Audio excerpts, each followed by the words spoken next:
Ya. Kak Satria, gimana nih hari ini? Sidang hari ini? Melihat sidang Niki yang hari kedua ini, maksudnya sidang kedua. ini Rame banget, nggak kebagian tempat duduk guys. Ya di depan ada orang demo halo-halo Bandung.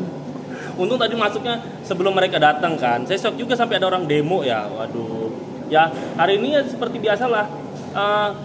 Spirit aja buat si Niki ya kan. Kalau bisa ya saya berharapnya hukumannya itu diringankan ya kan, diringankan. Karena kalau bebas kayaknya kan kita agak halu ya Mbak ya. Karena kan udah ditahan gitu ya. Jadi kalau saya sih nggak mau bikin huru-hara, nggak mau bikin hakimnya panas, nggak mau ngabuli persidangannya, karena nanti kasihan efeknya ke kita. Karena kalau misalnya hakimnya nanti bad mood, bisa-bisa yang seharusnya ini kita cuma 6 bulan, bisa jadi 15 tahun ketok palu, kan kasihan kan gitu. Jadi takutnya di situ aja sih gitu.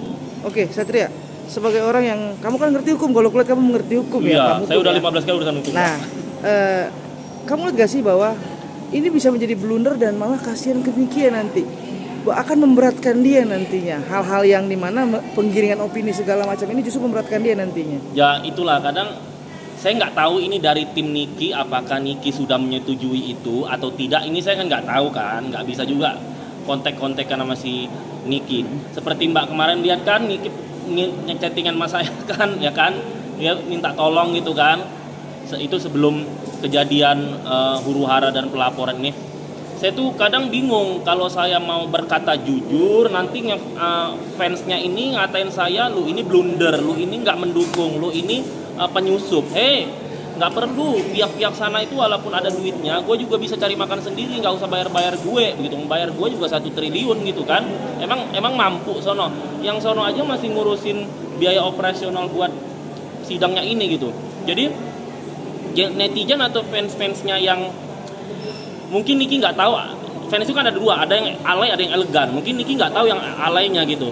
Itu jangan terlalu nyalain gue. Kenapa? Karena gini guys, kalau misalnya gue berkata jujur, berarti gue itu ada rasa positif dan mendukung Niki, tapi dengan alur hukum yang jelas. Kenapa?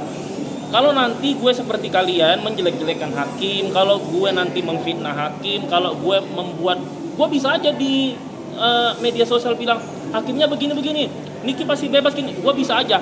Tapi seorang hakim ya, sebuah pengadilan itu mereka menyimpulkan dan ketok palu itu bukan hanya berdasarkan membaca teori dan praktek, bener kan? Tapi juga mood.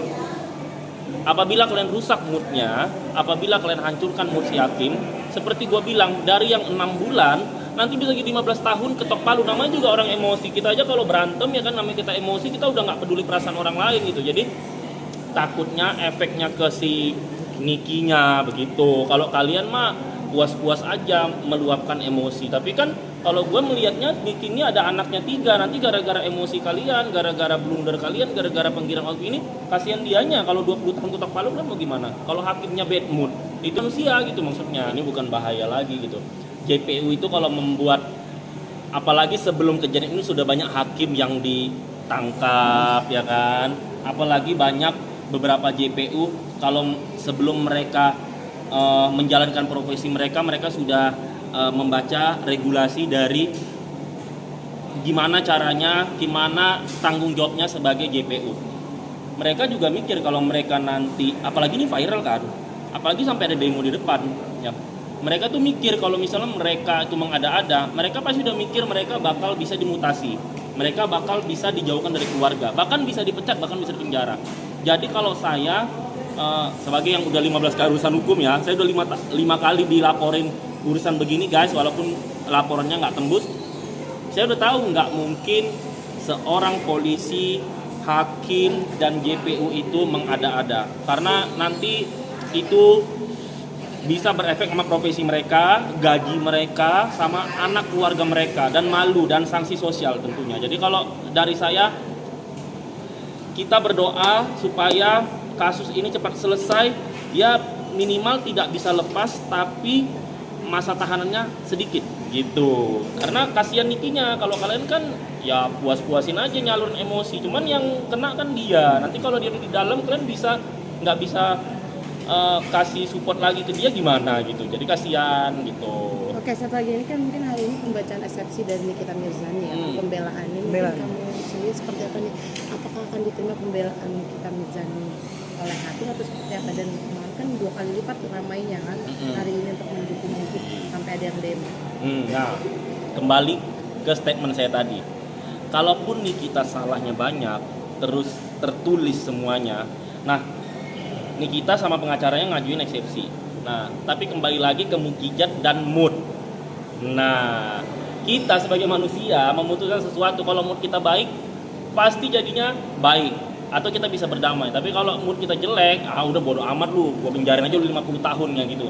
Nah, jadi ini tergantung mood. Kalau fansnya yang alay-alay huru-hara, nanti mood hakimnya jelek, takutnya nanti pas ketok palu 20 tahun. Tapi kalau misalnya kita tenang gitu kan, fans-fansnya yang elegan, mengadem-ademkan, karena saya baca itu di TikTok tuh ngeri banget buliannya gitu. Itu bikin bad mood si pengadilan. Nanti mereka nggak mau tahu ketok palunya 15 tahun loh. Kasihan si Nikitanya gitu. Oke, Oke, terima sip. kasih. Thank you.